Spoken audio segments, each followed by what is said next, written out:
tunakuja kujitenga maneza kika of course fresh ulira weyaka fetibulibula zimepeta kaza mpaka stendakta amemega vita engelia kutizembe baria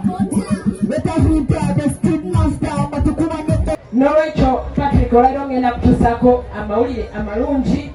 ntimaze okwogeraganya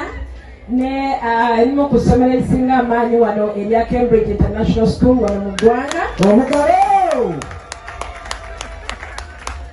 era nsubira ku lunaku olw'ebbalaza boodi wegenda okutuula etuwe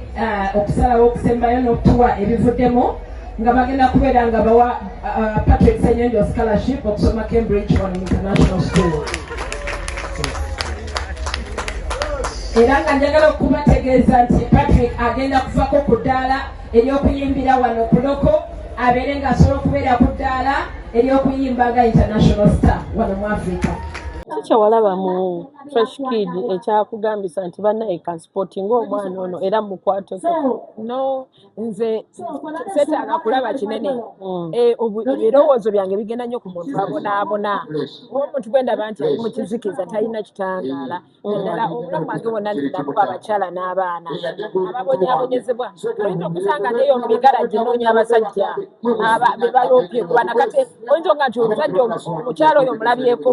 ki naye nze kasita ekintu ekikasobera ng'obonaabona ekyo kyokka kimala okunsika okukuleeta gy'oli nolwekyo kasa nalaba omwana ng'asula mu bidongo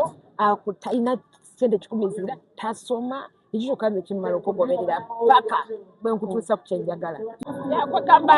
natwala nagenda nensaba ekifo kya Fresh Kid Kampala Parents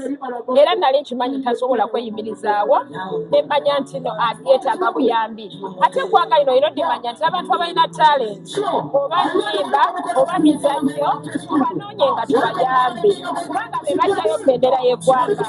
kati n'olwekyo mu ngeri yemu natuukiridde ababede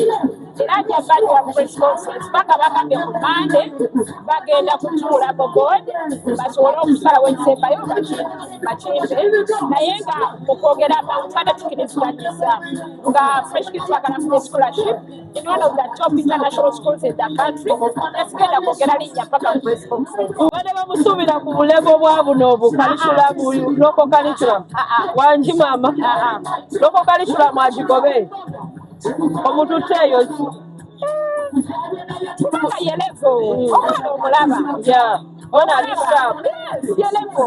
kati ate olina okubalirira nti no amasomero gaffe agamo gazitobererwa okubeera mu talent negabeera ne mu academics tubadde emipiira nze ndi vice president wa FUSA naye ng'abaana bakomawo okuva mu mpaka ne baba nga tebakoze UNEB ate nga time ya UNEB yayise ne babagamba tojja kutulaba n'olwekyo katondeko muteeka mu mbeera nga ebintu byonna bijja kukwatagana